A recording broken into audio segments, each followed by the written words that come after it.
ಹರೇ ಶ್ರೀನಿವಾಸ. ಶ್ರೀ ಭಾರತೀ ರಮಣ ಮುಖ್ಯ ಪ್ರಾಣಾಂತರ್ಗತ ಶ್ರೀ ಶ್ರೀನಿವಾಸ ಪದ್ಮಾವತ್ಯೈ ನಮಃ. ಗೀತಂ ಶ್ರಾವ್ಯಾಮಿ.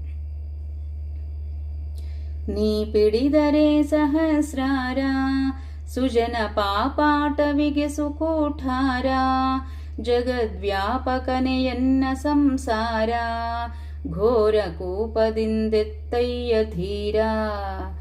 ಶ್ರೀ ವೆಂಕಟಾಚಲ ನಿವಾಸ, ನಾನಿನ್ನ ಸೇವಾನುಸೇವಕರ ದಾಸ, ಎನಿಸಿ ಜೀವಿಸುವ ನರಗೆ ಆಯಾಸ.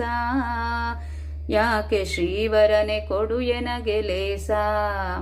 ಶ್ರೀ ವೆಂಕಟಾಚಲ ನಿವಾಸ, ನಾನಿನ್ನ ಸೇವಾನುಸೇವಕರ ದಾಸ, ಎನಿಸಿ ಜೀವಿಸುವ ನರಗೆ ಆಯಾಸ. ಯಾಕೆ ಶ್ರೀವರನೆ ಕೊಡು ಎನಗೆ ಲೇಸ. ಹರೇ ಶ್ರೀನಿವಾಸ. ಸರ್ವಂ ಶ್ರೀಮಧ್ವೇಶ ಕೃಷ್ಣಾರ್ಪಣಮಸ್ತು.